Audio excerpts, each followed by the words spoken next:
handle my fault, my strokes, grubs, my mess ups, because he's already prepared for what I might do. He knows what I'm going to do before I do it, and he already made preparation for me before I get there.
What follows darkness is light.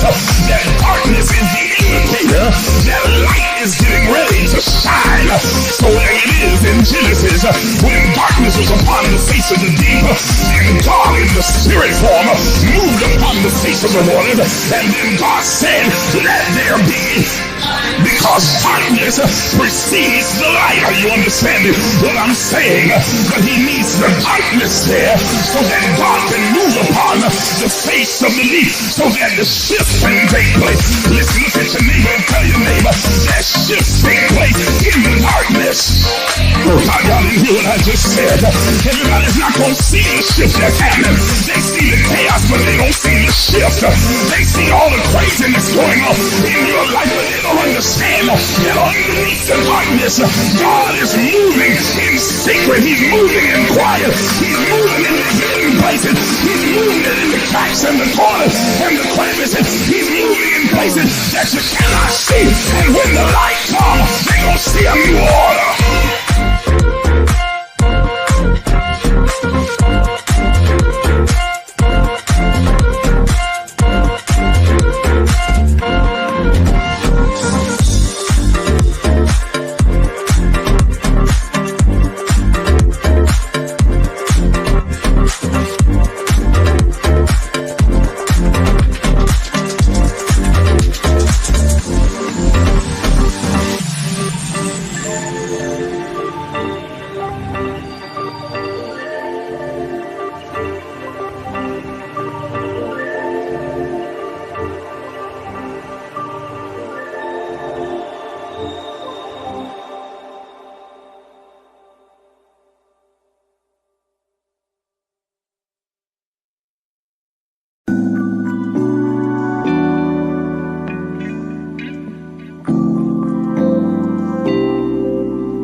But untying. And so the universe then has no choice. First attribute of the secret place. The secret place is a place of revelation. It makes you free because it awakens you and makes you consciously aware that everything that you thought was holding you is an illusion.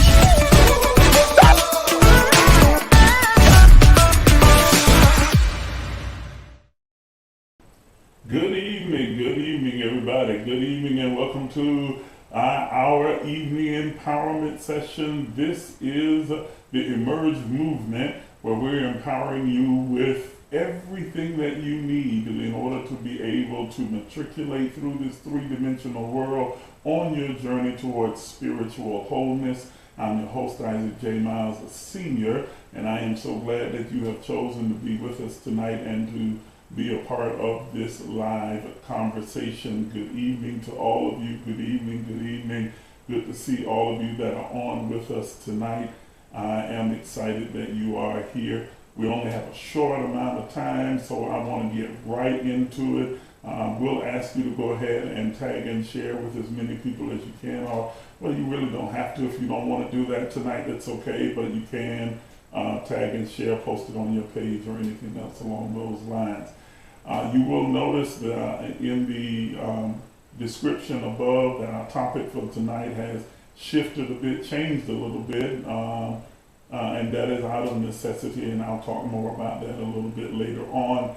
But I think it's a worthwhile topic, something that we can definitely sink our teeth into and have a good, robust and vibrant conversation centered around this, because all of us throughout this life and our experience in this life have to deal with change. Change is the one constant in the entire universe. You've heard me say that before. The one constant in the universe is change. Things are always changing. Things are always shifting and moving. Everything in the universe is energy, and energy is always in movement. It is always in movement. It is always kinetic. It is unfolding and being molded and shaped and adjusting. So change is that one inevitability that we all have to deal with. The thing that can be challenging is when we have to deal with unexpected changes.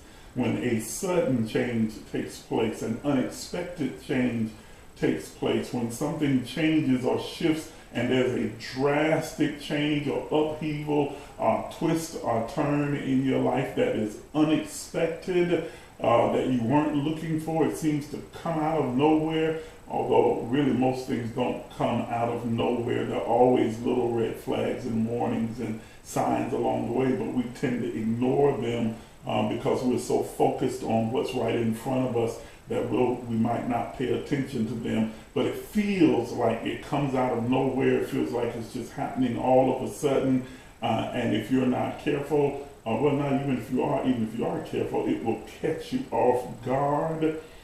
And it can cause you to become a bit woozy for a second. But I want to give you some tools tonight in how to deal with, how to cope, how to handle unexpected and sudden drastic changes. And it's a very worthwhile conversation to have, and I hope that you will join me in having it. You can't hear me. Y'all can't hear me? It's coming through the microphone. Toya is saying that she can't hear me. Is there anyone else who can't hear me? The rest of you, is the mic off? You can't hear me still?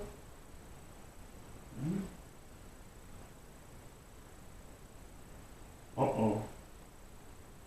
Hold on.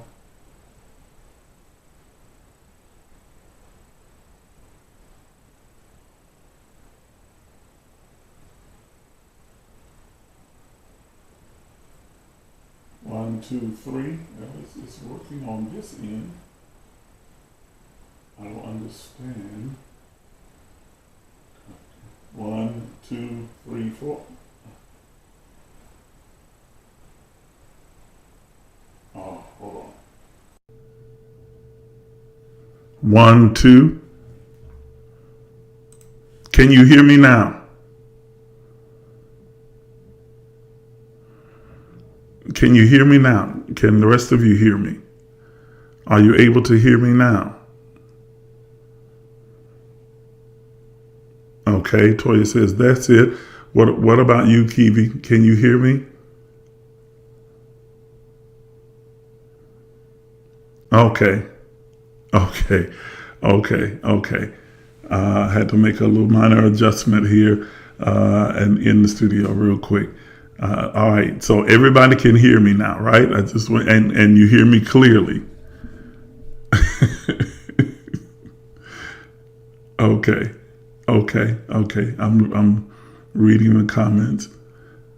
Okay, good. Those of you on YouTube can hear me, as well as those of you on the Facebook platform can hear me. All right. So I was saying that you probably missed all of my introduction. Then what I was saying is that the one constant in the universe, is change. That is the one thing that is always taking place. It is inevitable. That, everything is energy. Energy is always kinetic. It's always in movement. Therefore, it's always unfolding and reshaping and becoming. It is being and becoming at the same time. And so things are always changing, always evolving, always in flux. The thing that can be challenging is when we have to face unexpected changes, when drastic, large things begin to suddenly change all of a sudden. It can throw you off kilter. It can throw you off your game, get you off in your equilibrium and cause you to lose your balance or your alignment for a second. But we have to prepare ourselves to be able to deal with and to handle drastic and sudden changes, because it is inevitable in this life that at some point you will experience an unexpected, sudden, or drastic change. You will have to know how to be able to navigate that particular change when it takes place without losing your sense of agency, without losing your sense of self, without losing your alignment, without, wanting to go and curl up in a corner and just hide. You've got to be able to adjust your sails to the shift in the wind and let that wind carry you where it wants to carry you. Remembering that nothing is against you, everything is for you. Everything that happens, everything that takes place, whatever is unfolding, even when it is unexpected and it may not feel like it, there is somewhere woven into that event, into that occurrence, into that situation or circumstance, into the change, there is something there that is there to teach you, to enlighten you, to evolve you, to assist you, to move you onto your next place. Okay. That is an absolute truth. So I want to give you tonight just a few things, a few keys that you can use in order to be able to navigate drastic change. And then I need to make an announcement at the end. Please stick around for that. Don't just tune out when you think that I'm coming to the end, like a lot of times people do. But just hang around, because trust me, you want to hear this. It's an important announcement. All right. So the very first key is don't ignore it. There's this natural tendency sometimes when sudden, unexpected, or drastic things begin to happen and shift and change is taking place, to want to just kind of bury your head in the sand and pretend like it's not happening, pretend like it's not there, or just kind of cross your fingers and hope and wish that it just passes by. It's just a passing phase. It's just a passing moment, and that things will go back to quote unquote normal again. If you just kind of just look the other way and pretend that it's not there. Ladies and gentlemen, that does not work. You have to, in order to be able to navigate change, in order to be able to handle unexpected or sudden shifts, you have to acknowledge that something is happening. You have to be honest with yourself and honest about what's taking place, and even honest about how you feel about it, how you're experiencing it, whatever those feelings are. It's okay for you to have those feelings. It's okay for you to experience them. Give yourself permission to feel your feelings, to embrace whatever it is that's taking place, whether that is a feeling of sadness or grief, or a feeling of fear or trepidation or uncertainty. Whatever you're feeling, you have to indeed acknowledge that, embrace that, but don't ignore it. Don't pretend like it's not taking place. Don't pretend that it's not happening. That's the first thing. The second thing is that then you control the things that you can control.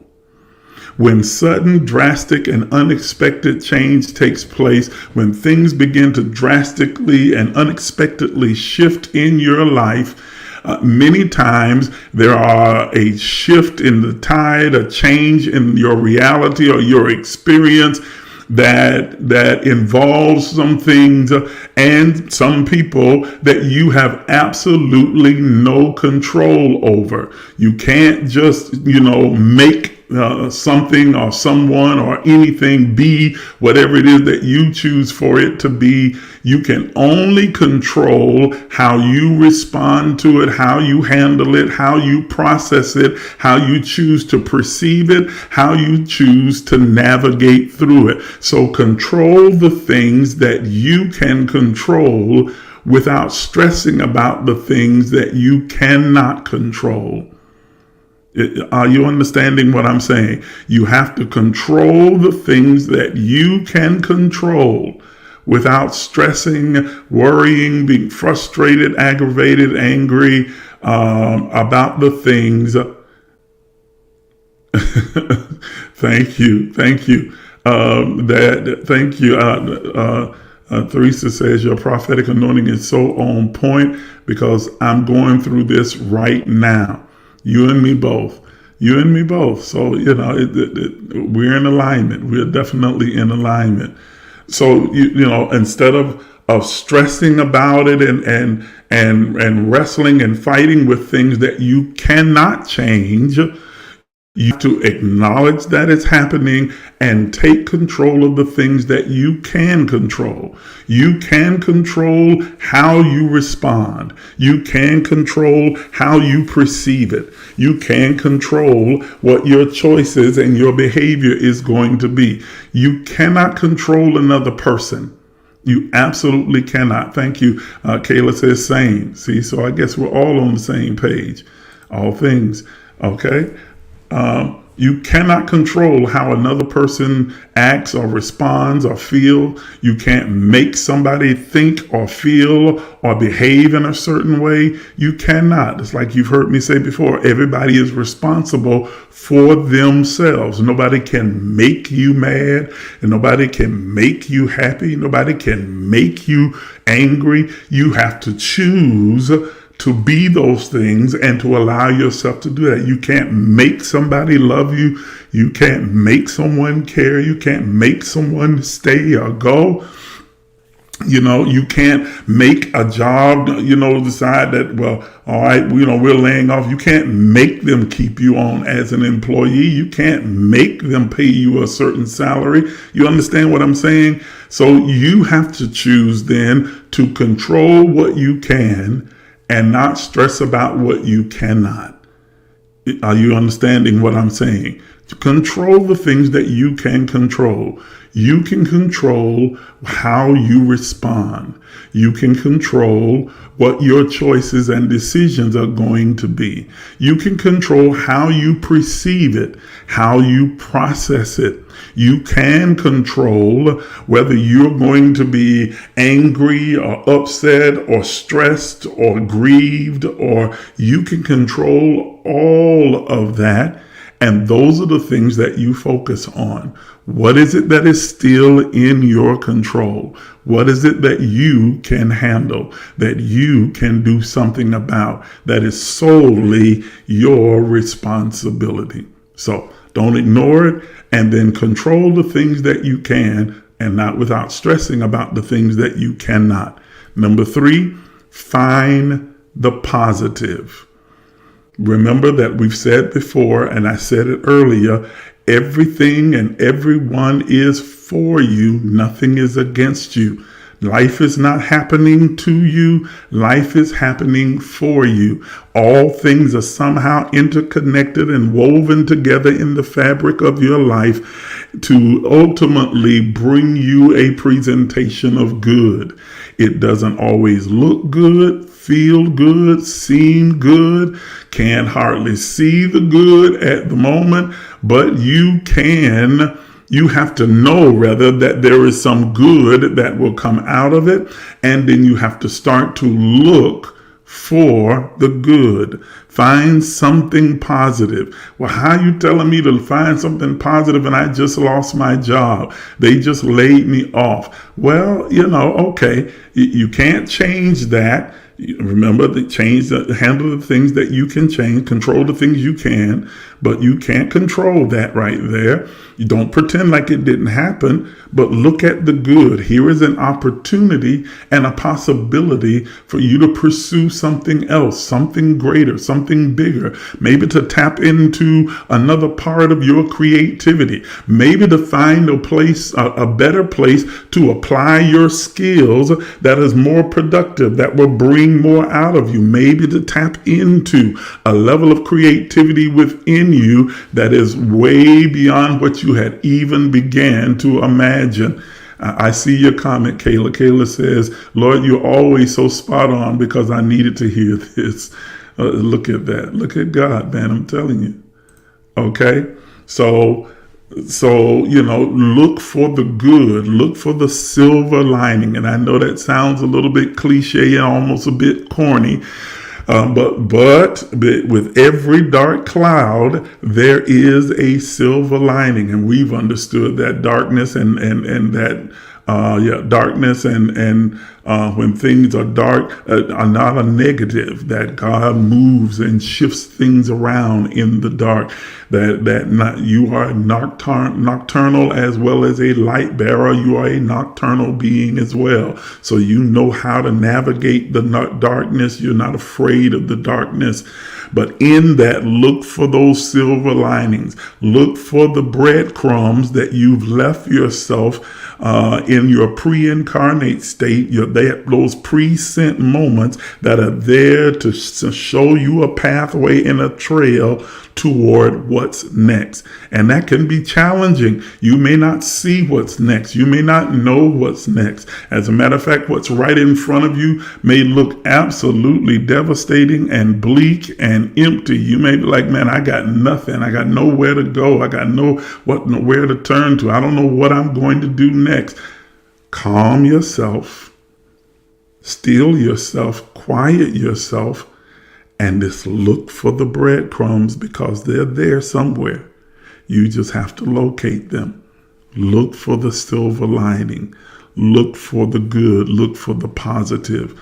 And know that you are creating and curating the life that you're going to experience. So if you are perceiving and operating from a place of negativity, you are going to produce more negativity, more grief, more pain, more sadness, more hardship, more struggle, more trial, more challenge. So operate from the positive by looking for the positives and then magnify those things. Put more of that into the universe so that the universe can multiply it back to you and give you a visible representation of that.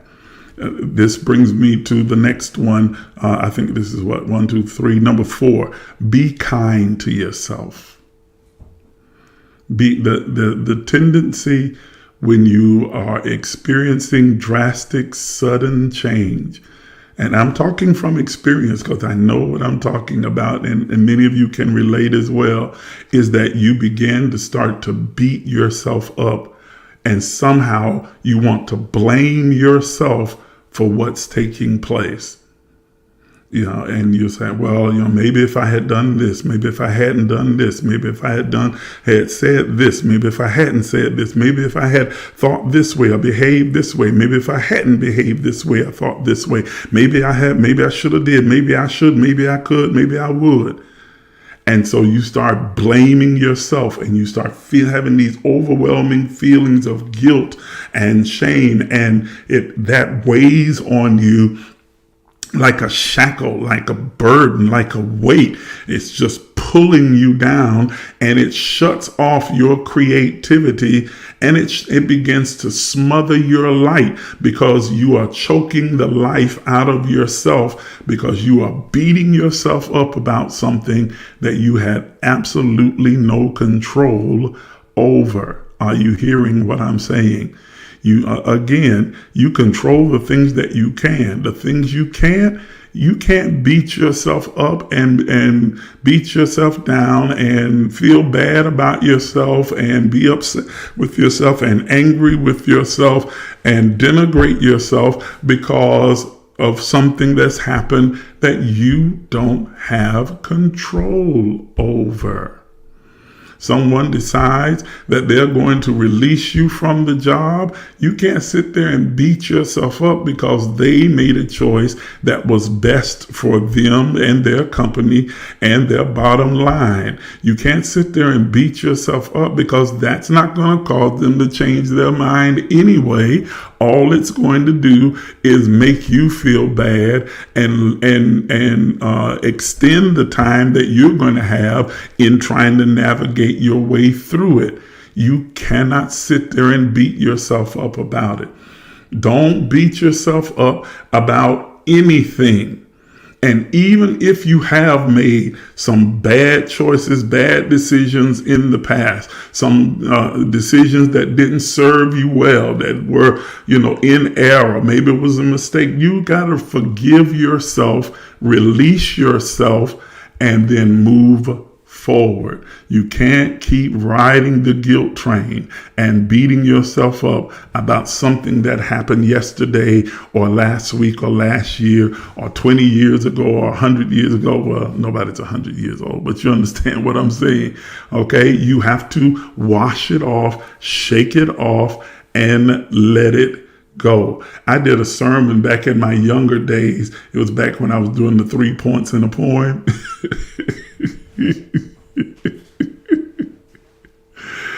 And so in that, but it was substantive. It was still a pretty good sermon. It had good bones to it. I just didn't know how to put meat on the bones back then. But I did this sermon about spiritual growth and development. And I said, it comes down to how much you can make, how much you can take, and how much you can shake. I told you it was 3 points in a poem. Don't laugh. I was young. At the time, I thought I was doing some serious preaching. But the principles of it was good. It worked out for him. I did. Okay. The principles of it was good. How much you can make. And I used as the example for that particular one about Moses with the stick that God gave him. I'm like, when Moses is standing before God and saying, God, I can't go down there and I can't handle Pharaoh and all of his powerful servants and magicians and everyone working with him. And God was like, but what's that in your hand? And Moses says, well, it's just a stick.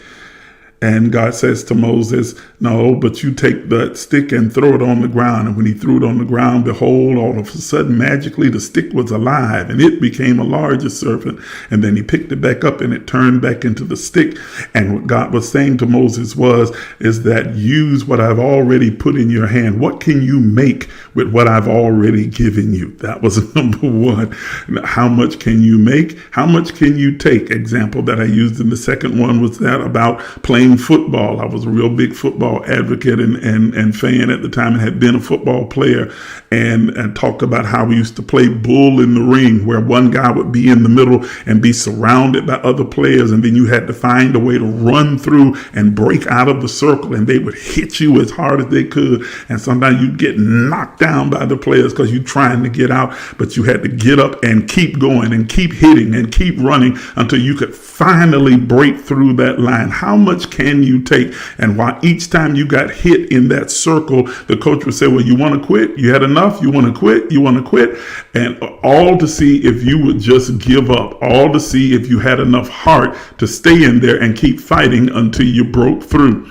And so it was, the second point was, how much can you take? How much can you take a hit and get back up? Can you take a hit and keep fighting until you finally break through? And then the final one, how much could you make? How much can you take? And then how much could you shake? And I used the text that was found in Acts, where Paul is in the shipwrecked and in this little deserted island with other his captors who had been with him on the ship before it wrecked, and he goes out to gather up sticks in order to build a fire. And when he picks up the sticks, out of the stick comes a viper, and it latches onto his hand and bites him. And when that viper bites his hand, it's a poisonous viper. He immediately shakes it until it shakes off of his hand and into the fire.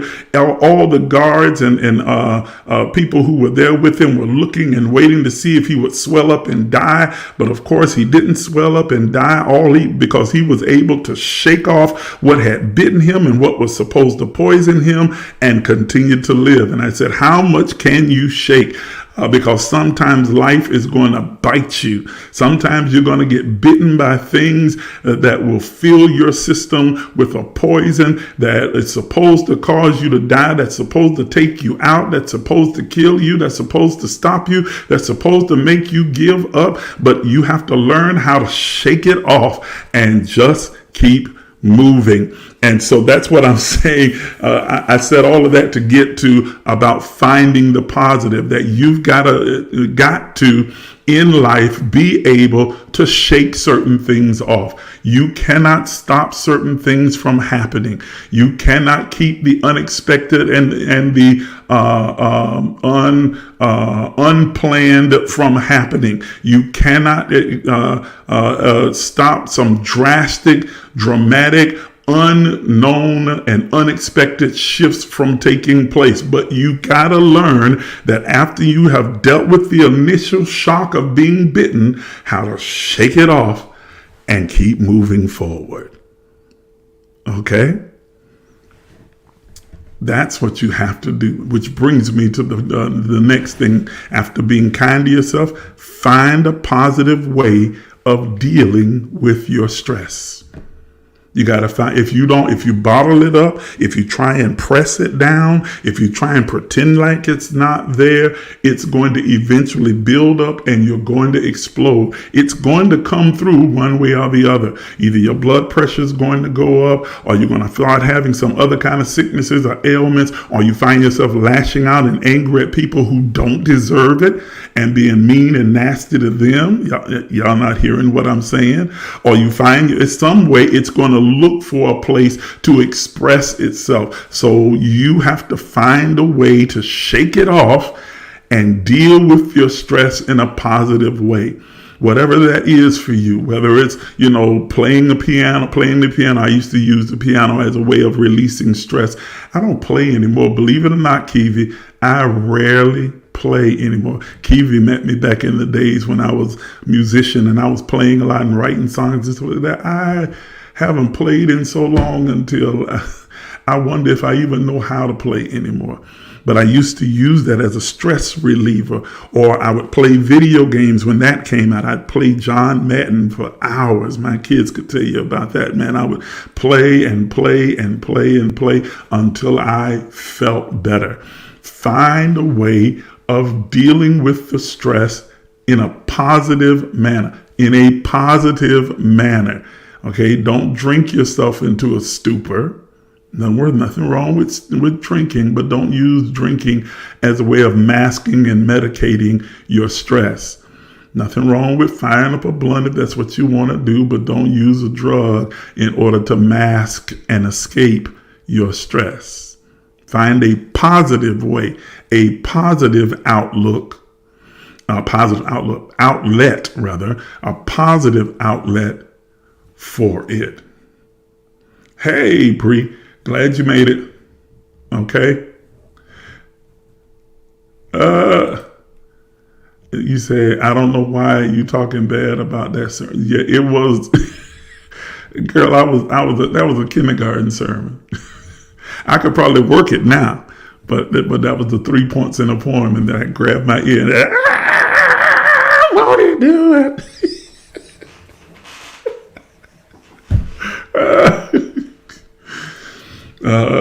Kayla says, I'm still figuring out the stress part because I sit in my stress like it's a bathtub. And you can't do that because it will overwhelm you and you will find yourself getting depressed.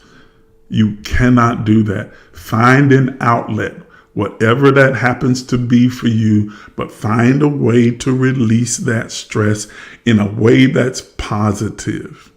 Okay? Don't sit in it, Kayla, because it'll become depression.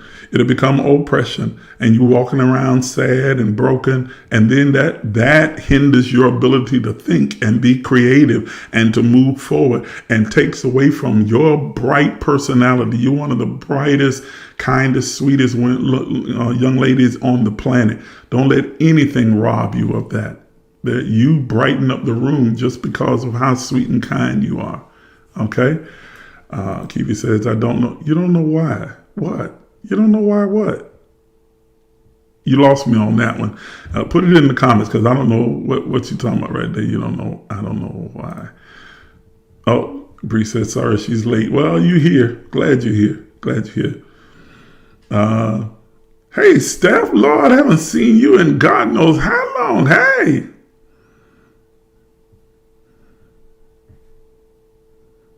Oh, okay. And Bree says, I do too. The cancer in me just be wading in those stress waters. I know. I'm a cancer as well. That is something I have to really fight with because I will beat myself up and I'll start feeling bad and I will, start wallowing. And so I have to intentionally be mindful about not beating myself up, giving myself grace, and finding a way to release that stress without, letting it just build up with me. And look at Juanita Cooper. Good to see you, Juanita. Okay. Oh, God, it's depressing. It might be what triggers. Yeah. Yeah, I understand it. But there are so many things that you can do to positively release the stress. Go for a run. Well, if you run, some people run in order to relieve the stress or go to the gym. Don't do one of the things that I do, and I have to fight myself with is I eat. That's a bad thing to do. That's a bad thing to do. You can look at me and see the results of that. I am an emotional eater. I get stressed or grieved or sad, and I turn to food to comfort me. And I've had to intentionally work not to do that. Don't medicate yourself with chicken. I'm being funny, but I'm also being serious at the same time. Okay? Don't bury yourself in food. Okay? Oh, that's what you were saying. I don't know why I don't play anymore. I don't know. I don't know why I don't. I just kind of stopped because I became so consumed with pastoring and preaching and evangelizing and doing revivals and conferences and all of this stuff like that and teaching and training that the music just kind of got lost in the shuffle, but I'm going to get back to it. It's a really good outlet for me, especially for the creative side of me. So I'm going to get back to it. I haven't played in a long time. I don't know if I could play well or not anymore. I used to be really good. Kiva will tell you, I used to be good. I could really play. Now, but I'm going to get back to it. If don't nobody want to hear me play but me, I'll play for me until I get, because it used to really make me feel better. Okay? Yes, Bree, giving yourself grace. That's a tough thing. Okay? Kayla says, yes, I'm a stress eater as well. I get it. Trust me, I get it. I get it. That's one of my struggles. And I have to be very intentional about not stress eating. Have to do that. Have to do it. Otherwise, I'll go from how big I am now to being 600 pounds. You'll be seeing me on my 600-pound life.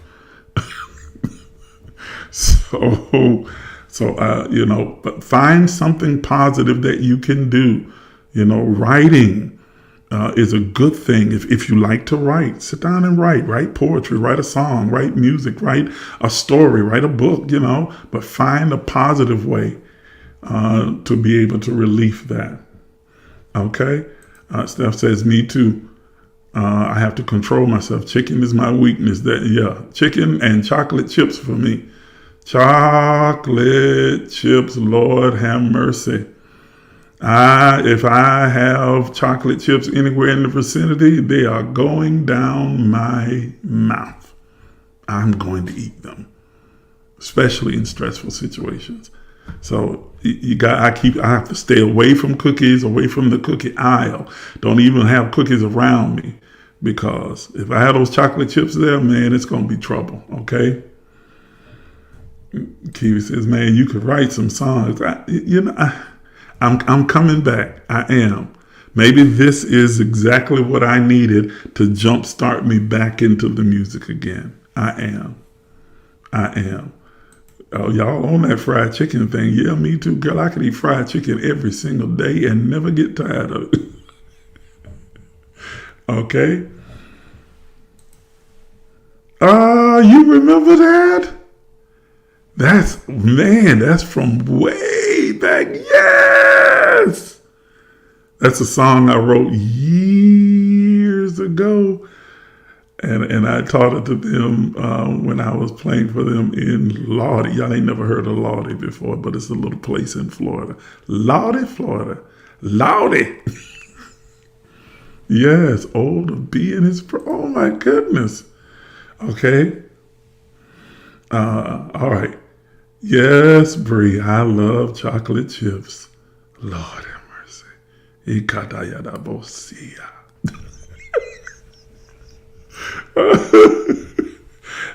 Hey, Carl. Hey, man. Good to see you. So, wow, that's old, Kiwi girl. Ooh, you getting old, Kiwi, because if you remember that's been well over 20 years ago, hasn't it? At least. Ooh, Lord.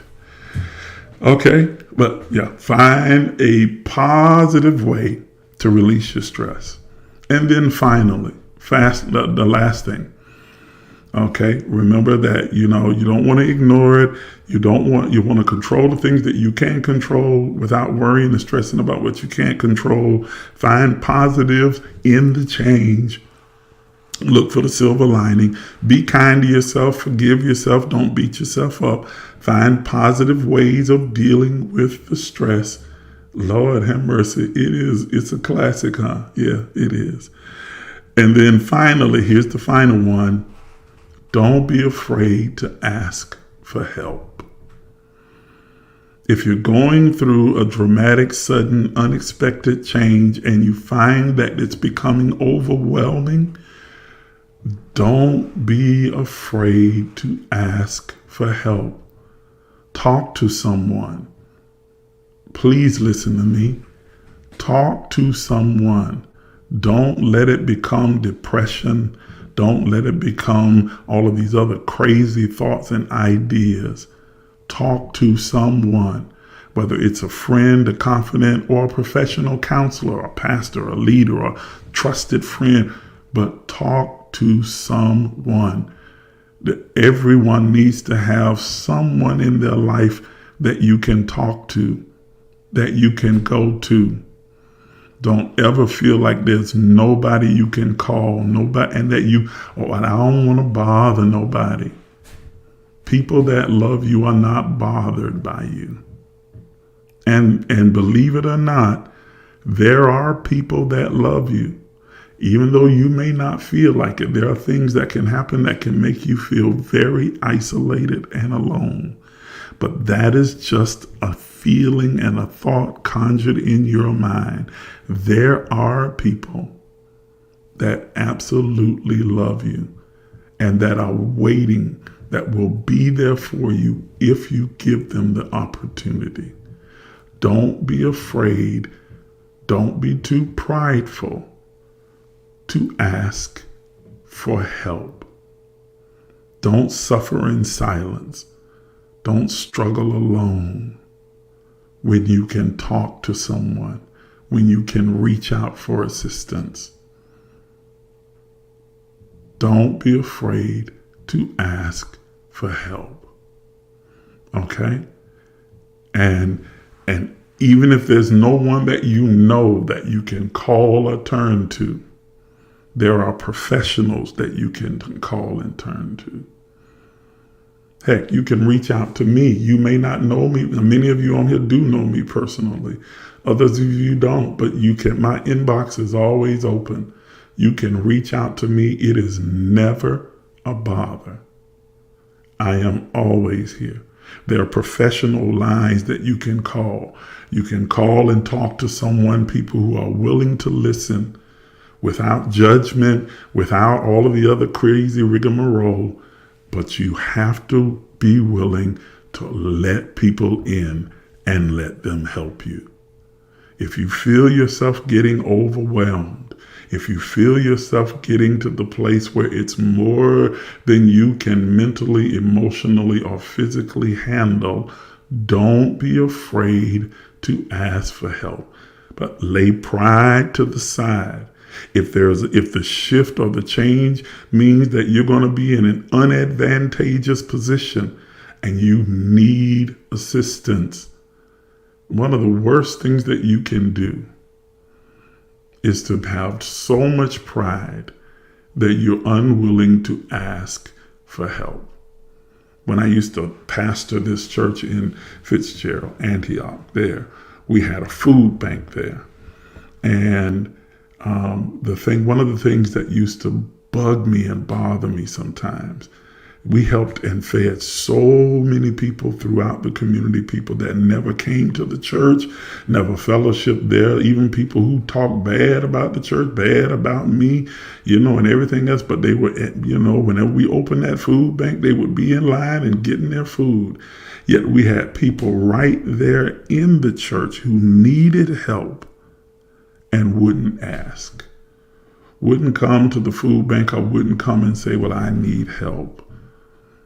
Because of pride, not wanting, feeling embarrassed to say, I need help. Everybody needs help at one point or another in their life. I don't care how rich you are, famous you are, how strong you are, what position you hold. Everybody needs help at some point or another. Don't let ego and pride, the fear of being embarrassed, cause you to drown in a situation where you could simply ask for help. The whole thing of, well, I don't want people to think that I'm trying to use them. Well, I don't want to feel like I'm a burden to anyone. I don't want to feel like this, that, and that. Well, listen to what you're saying. It's you. They're not feeling that. You are feeling like you're a burden. You are feeling like you're imposing. So you gotta deal with what you're feeling, eradicate that, and recognize that if people do exactly what they want to do, if they didn't want to help you,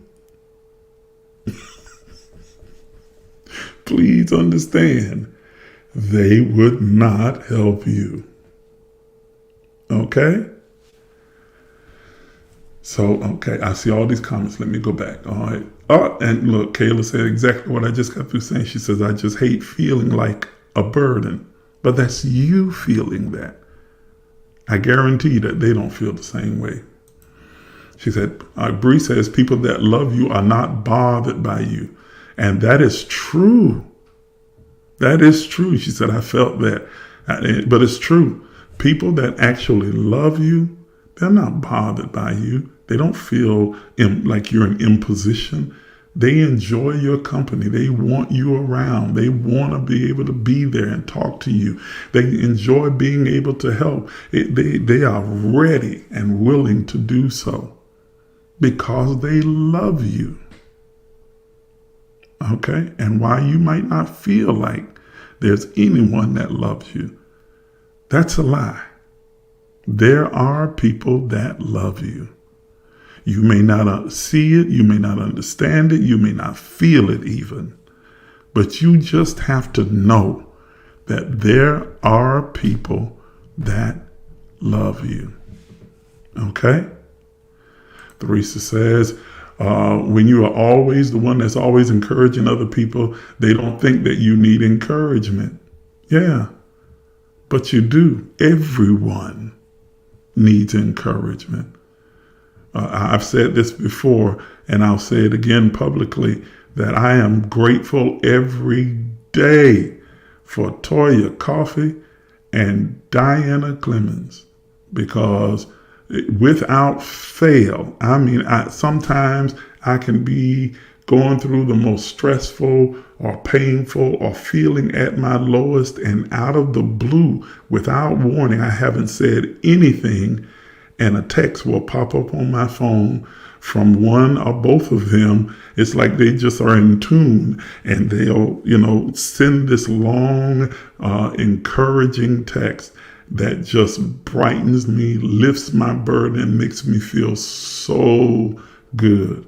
And I'm an encourager. I'm there for people all the time. I'm one of those strong ones, and I'm always running to everybody else's rescue. But without fail, when I need that encouragement and haven't said anything to anyone, I can relate to that, not wanting to feel like a burden, not wanting to dump on people. I'll get a text from one of the two of them or both of them. I don't know whether they get together and talk about it or synchronize, or maybe they're having a prayer meeting and I just come up in their spirit or something. I don't know. But somehow they always seem to know when to send it through. And it always does exactly what I need. They always say the things that I need to hear at that moment. There are people that love you. Okay?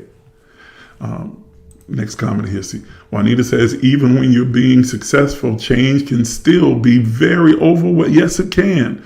You can go through a drastic and sudden change that thrusts you into a spotlight, thrusts you into a position, puts you in a place of success that you were ill prepared for emotionally and psychologically.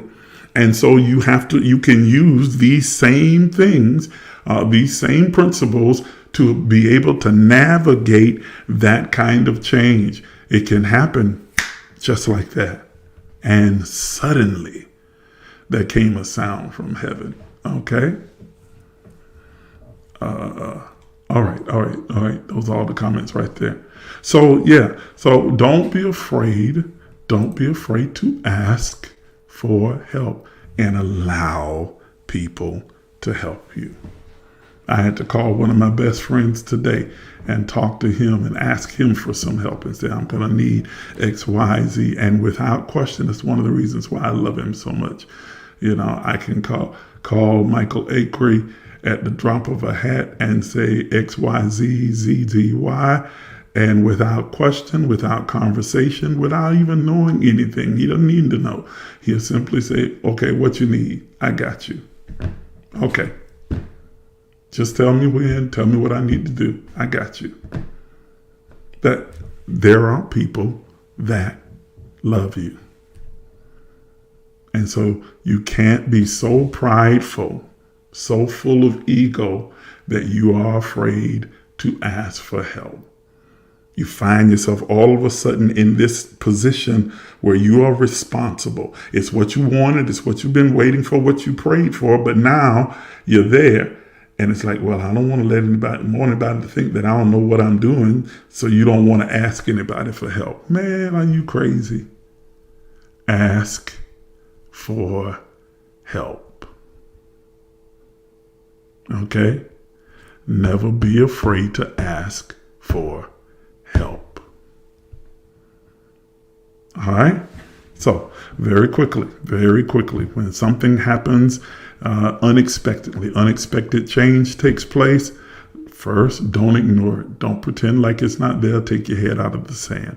Secondly, take control of the things that you can control and don't stress about what you cannot control.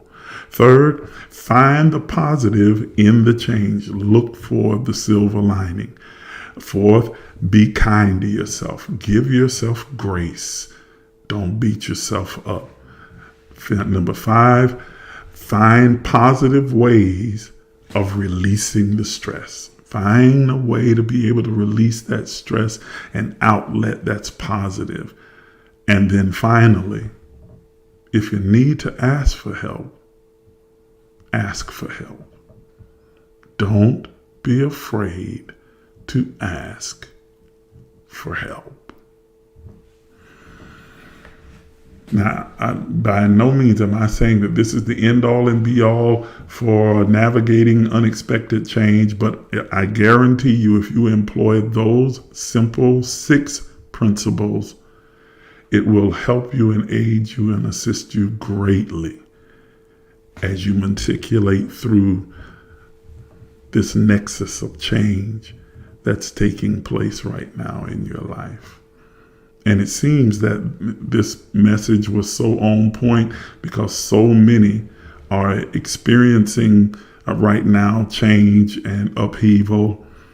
And I'm experiencing some changes right now, some drastic and unexpected changes.